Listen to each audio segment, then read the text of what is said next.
Guys, this is Dan with Hard Art Cards. Hey, today we got Frank Spicci with us today. He is basically fucking junk wax Jesus. He has 950,000 boxes such as this Don Russ box that we're gonna open today. We'll probably do, I don't know, how many packs you want to do? It doesn't matter. It doesn't matter? You want to do a corner or something? Sure. Right on. So we're busting in 1987 Don Russ. And Frank is going to tell you about his channel, tell you about his giveaway he's doing, and hopefully you guys will go over there and give him a sub, watch some of his videos. That would be fucking awesome. So, why don't you go ahead and start busting some packs. Tell us about yourself, Little. Alright guys, well today we're going to open up an 87 Don Russ box, and we're going to be chasing some, because for those of you who do watch my videos, I do lots and lots of PSA grading, probably between 3,000 and 4,000 a year, and I'm always chasing PSA 10s from junk wax era. I think that's going to be the sleeper in the future because they're very tough to pull out a centered PSA 10, especially the old inserts from the mid 90s and early 90s and stuff. So these are a black border card. We're going to be chasing Barry Bonds, Bo Jackson, who else? Barry Larkin. Will Clark's in this one, Jose Canseco.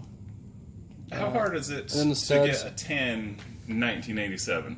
87 is super tough because the black border chips a lot, right? Yep, these will come out of the pack. If I was to guess, if I took every one of these cards and sent every single one to PSA, fresh out of a nice clean box that hasn't been damaged, tossed around, shuffled around over the years, I would be willing to bet that a very large percent of your cards would come back 8s. Because these come out and the corners are just barely touched, and that little tiny speck of white on two corners is going to drop it to an 8. So that's the biggest problem. And then the other biggest problem, besides that little flake that you can't even see, that grain of white pepper off the top corner, is going to be your centering.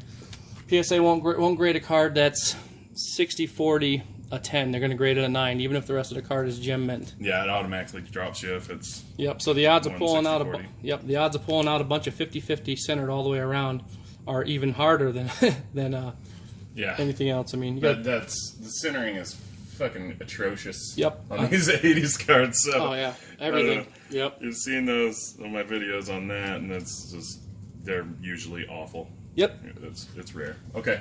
All right, man. All right, let's get ripping. So if you guys go check out my channel, I do a lot of all kinds of different pack breaks, blaster boxes, blister packs, old boxes, new boxes, random packs breaks, and I also do PSA Pokemon. Start doing Magic the Gathering too, and there's a Pete Rose. But look at that. See there? That's what I'm talking about. See that top corner right there? Mm-hmm.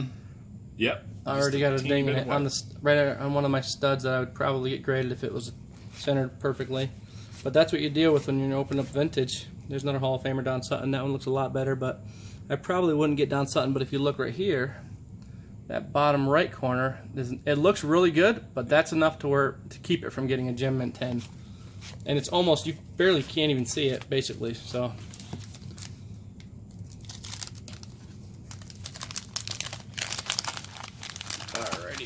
All right, yeah.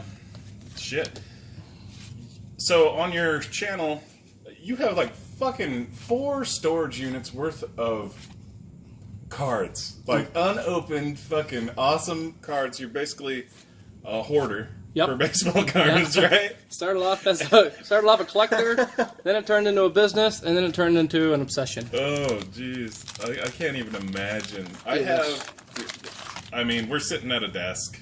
It's a lifetime table. It's a plastic table, right? Yep. And it's full of fucking cards, and I'm like swimming in cards. I can't even fucking imagine. It's the first time I'm not overwhelmed with the cards. amount of space that takes. It's insane. Well, it takes 4 storage units. Yeah. And they're not small. They're as big as 15 by 45s. Yeah. And that's an accumulation. That's because I had 2 stores in New York, card shops. And I obviously bought more than I sold. Yeah. And that's a lot of people's problems. That's my problem for sure. I do my auctions and shit, but I only sell a stack of cards, maybe yay high, and fuck. it's crazy how much you accumulate. And I've only been doing this for, what, 3 months now? Yeah, and I've been buying heavy for, see, I started dealing with the tax number legally when I was 17 in New York. And I would do a show. I got to the point where I was doing a show every single weekend, somewheres around upstate New York, Massachusetts, Connecticut, Vermont. And I would buy a ton. I would literally just never stop buying. Yeah. I would make, I made I made $2,000 to show. Great, I have $2,000 to spend. What goes through your mind is, I can move these cards like you wouldn't believe. No fucking problem. People buy these all day. And that's just not true. Well, it's not true. The thing is, I would buy right. So I would buy right, dealer prices. I'd get stuff for really good deals, and I would know that I could flip them fast and make a nice profit. So say I'd buy a card, I'd buy decent cards for $0.25, and I knew I could flip them fast for 50 cents or whatever. Or if I bought boxes, vintage boxes, for half of what they were going for, I knew I could flip them fast. The problem is I would buy so much that there was just too much to sell. Is the problem. So I could sell a lot, and I did sell a lot, but I would always buy so much that I never had time or enough collectors to buy it all.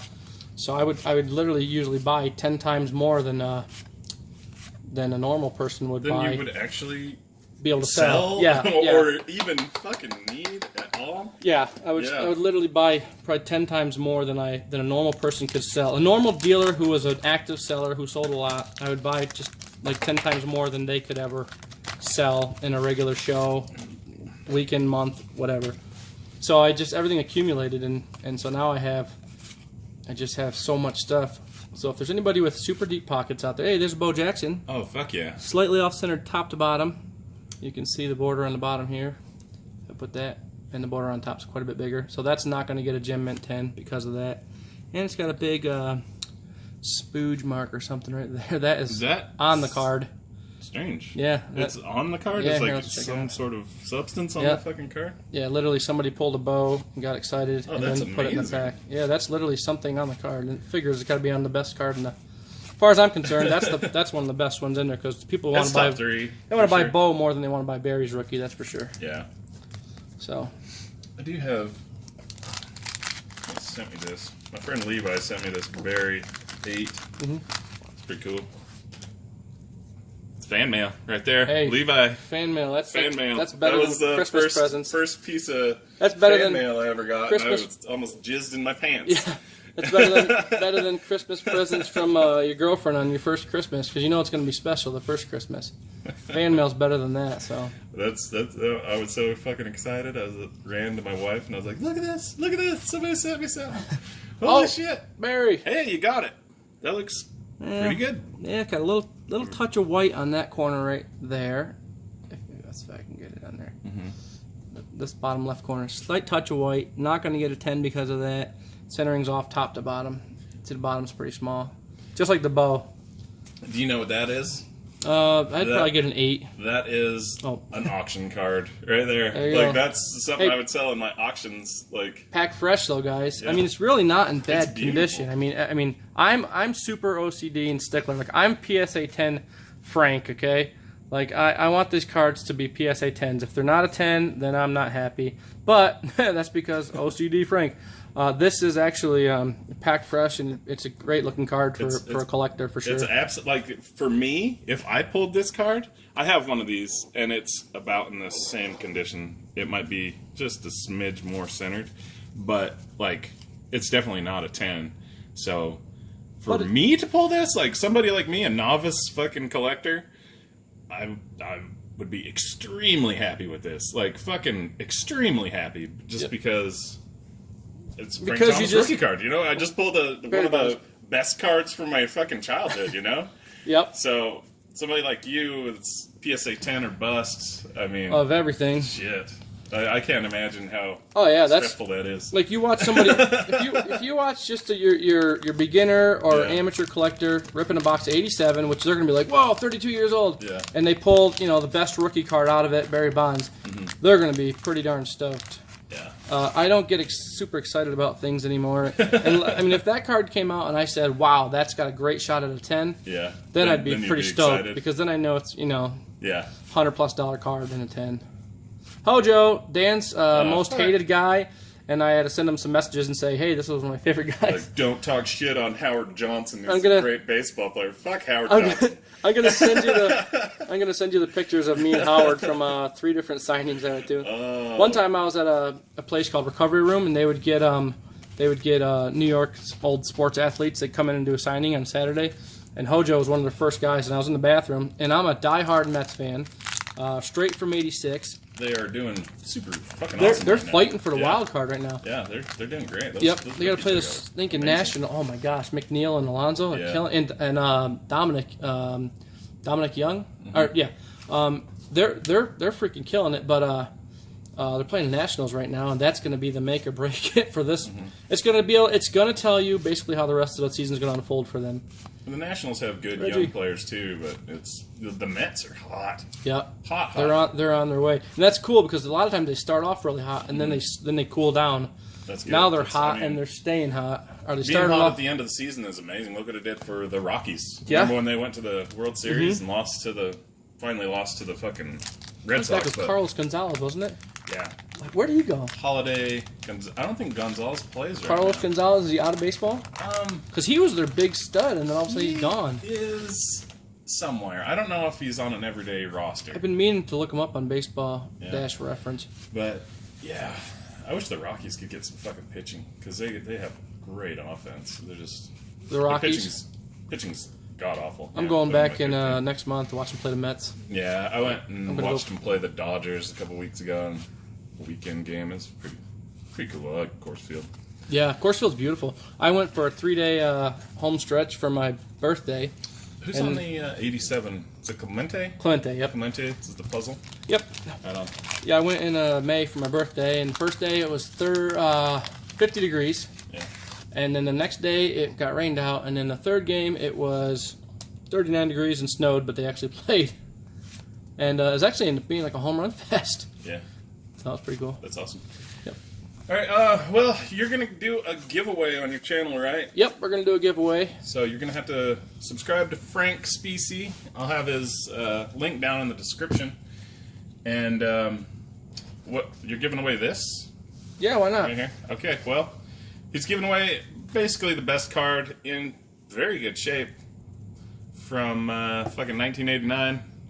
Boom. That one right there. That is his giveaway. And that's a pretty fucking good giveaway. Yeah. It's Ken Griffey Jr. rookie card, the one that you want. And there are no competitors to this card in the Frank. Definitely super or in iconic. the Ken Griffey Jr. business, really. Yep. Yeah, so I had a lot of 29 of these graded, and I sold them, and I thought it was all the ones I had, and then I found like 10 more. So let's just share the wealth and give them away. Right on. So I'll do a video tonight. Check out my channel, and we're going to do the giveaway, and all you have to do is subscribe, leave a comment, and then we'll, probably 5 days, we'll let people watch it and leave some comments, and we'll give that away. And if there's a whole bunch, maybe I'll give away multiple things if we really, that's pretty fucking hit a certain cool, man. number. So yeah, Frank Thomas, or God, I keep saying Frank Thomas. Ken Griffey Jr. rookie card from Upper Deck. That's worth some good money. And I mean, how many days are you gonna give them in the comments? Probably 5-6 days. 5-6 days. Okay. So the goal is to get you to at least 100 subscribers, right? Yeah, if I hit 100 subscribers, I'll give something else away too. I'll do 2 giveaways. That's cool. Yeah. That's awesome. Yeah, yeah. I love getting stuff, and I love giving stuff. I did a giveaway at 50 subscribers, and I wish I didn't. I was like, that was kind of stupid. But the 100 subscriber giveaway would be just about right for you, and I hope you get a lot of subscribers. Yeah. And hopefully everybody watching this will go subscribe to his channel and leave a comment for the Tell you what, if we get 100 subscribers, I'll throw on the berry. Pack Fresh Berry Rookie. Pack Fresh Berry? We'll throw that away. We'll give that away too. That's not bad. Maybe I'll throw something else in too. All right. So, okay. Like, comment, and subscribe to me and Frank Spicci. That'd be awesome. So, Frank has just a horrific amount of old baseball cards still in packs, unopened, and you're gonna start doing auctions. Yeah, I'll start doing auctions if I can get enough people, enough subscribers, or basically enough people watching. Because you don't have to be a subscriber to watch, but I just need people to watch, so I actually have people to bid on the stuff, and I'd be glad to do auctions. I have got enough stuff to employ 6 hot college girls. It's fucking true. To sell on eBay, probably for years, literally. I mean, I got far more than unopened wax boxes. I've got 5,000 copies. I used to be the set builder guy. People come to me to build their sets from the 50s on up. So I got 5,000 count boxes in numerical order. Yeah. By the year I got just a ridiculous amount of cards. Yeah. 4 storage units. It's true. I've fucking seen it. It's ridiculous. And it doesn't even end at cards. Yeah. So yeah, go over to his channel, subscribe. Doing this cool giveaway. So all right, guys, that is the video, and we will see you next time. Like, comment, and subscribe. Go see my friend Frank. Thanks, guys. Fucking junk wax Jesus. So it's true. all right, guys. Have a good day. Later.